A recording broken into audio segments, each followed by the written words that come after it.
Yes, it's Fairy Dazzle here. And I am here to read to you some special stories.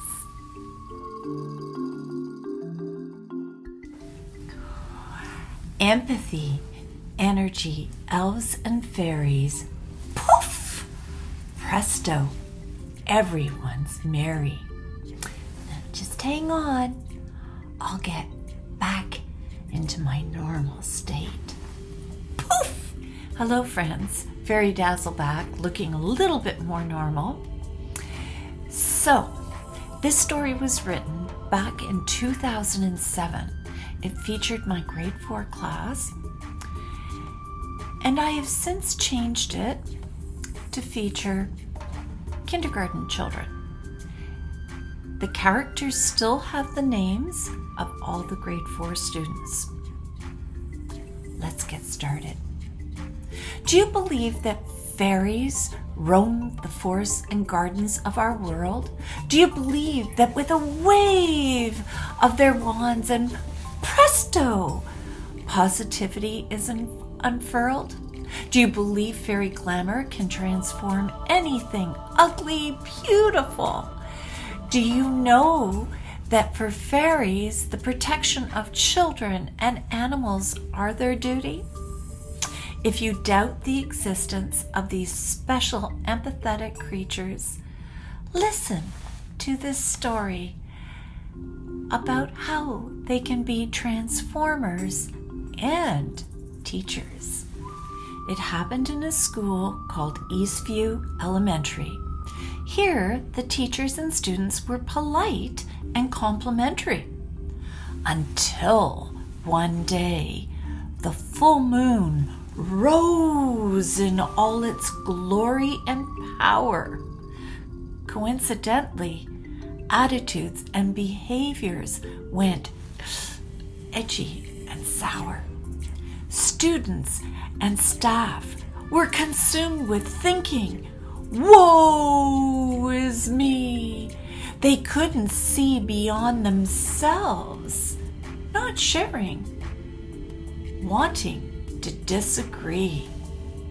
After each recess, Principal Evans was about to go out of her mind. Well, there was a lineup of kids complaining that they had been maligned.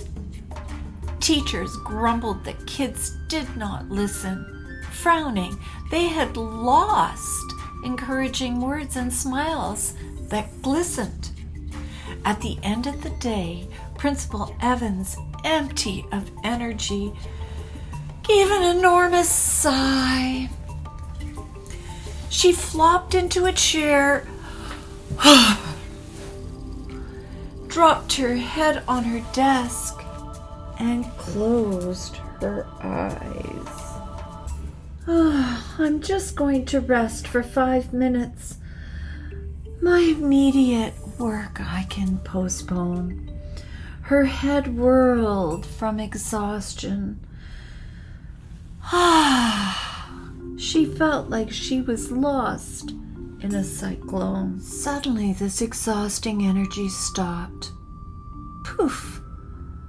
Like an ejected elastic band, it was replaced by delicate giggles, music, and a soothing breeze that fanned.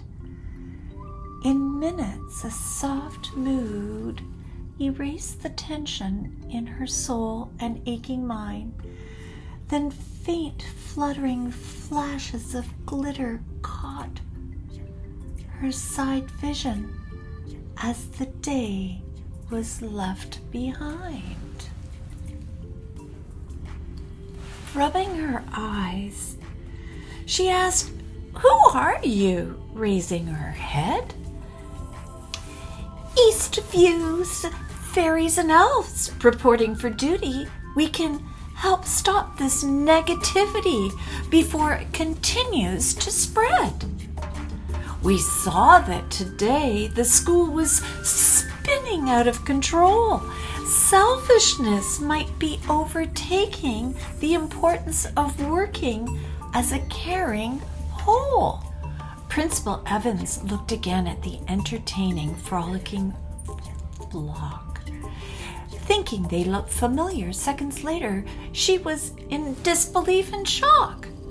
Oh my goodness, you are all the bright kindergarten students from room 2. Come to think of it, I got complaints from every room but yours as the day ensued. But what's happened? You have transformed into these teeny-weeny folk. She shook her head, thinking that a prankster was trying to play a mean joke. Mrs. Evans, still befuddled and bewildered, continued to look for answers. I've heard that you're a wise bunch of wee ones, she continued, watching the winged dancers. Emily stepped forward. We saw you needed help. We wanted to get your attention, so we are visiting you in a dream. Elf Chris explained. Usually people think we are the babies of the school that only play and scream. Alyssa nodded. If people look closer, they could see we are more cooperative than the rest of the school. Kelsey piped up. Have you heard the expression, out of the mouth of babes? Sure, we like to play, but we follow the rules. Kelly giggled. Our plan is to inspire the school to help teach each other empathy. It is when you walk in another's shoes, Caitlin extended, saying, help them to understand and see someone else's views. Callie mischievously grinned.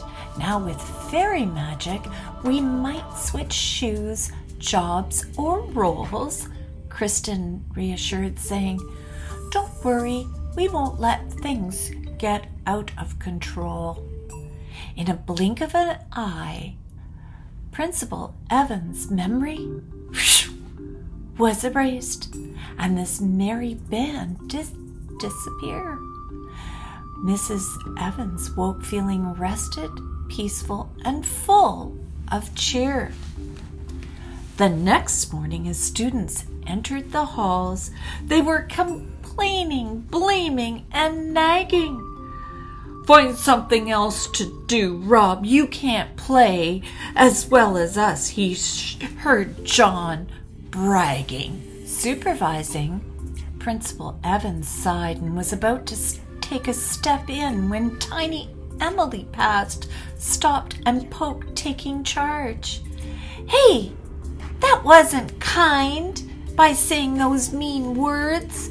You're making Rob feel small while you're talking like a bully, mean and large. I don't care, little Miss Perfect, exclaimed the snarling fellow. You don't? She bit her lip, whispering, he needs something to make him more mellow.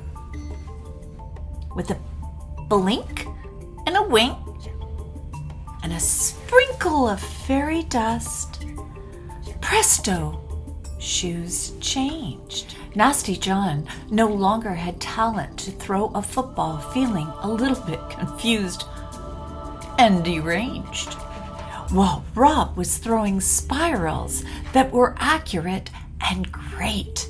The kids said, hey, play with us, Rob. You certainly can pull your weight. John added, yeah, Rob, join us in the game. I'm just going to go off to practice my throws.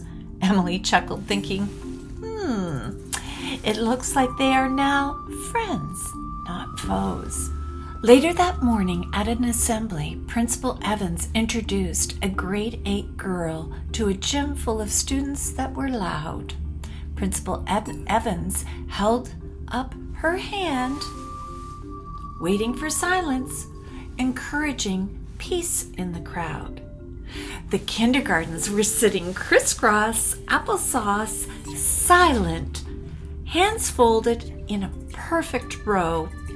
The rest of the students were restless and kept excitedly talking, like they were waiting for a rodeo.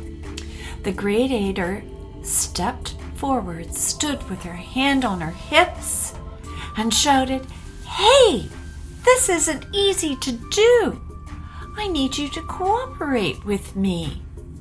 Let's make this positive. We don't want to be angry and yell like banshees." She tried again, then with sadness sat with her head down in her hands and lost her smile. Slowly but surely, the voice decreased, like someone was turning down a volume dial. You could have heard a pin drop as two kindy kids, both named Sam, walked up and sat next to her, smiling and patting her on the back. Principal Evans smiled while Celeste, a kindergarten girl, walked up, tugged her skirt, and whispered in Principal Evans' ear. The principal stood straight, addressing the school. "We have learned a lesson from our youngest school peers." Celeste said, "Sorry for everyone here. She said we haven't been listening to each other. We need to think, care, and share like everyone is our sister or brother." The assembly progressed smoothly. At the end, everyone left silently in a single file. In days to come, every teacher and student returned to being positive, polite, with a smile. And in the following days, the staff and students had a new respect for the kindergartners, learning from their empathetic example. An understanding spirit surfaced that was positive, forgiving, and ample. That is, until one day the full moon rose in all its glory and power. Coincidentally, attitudes and behaviors went edgy and sour.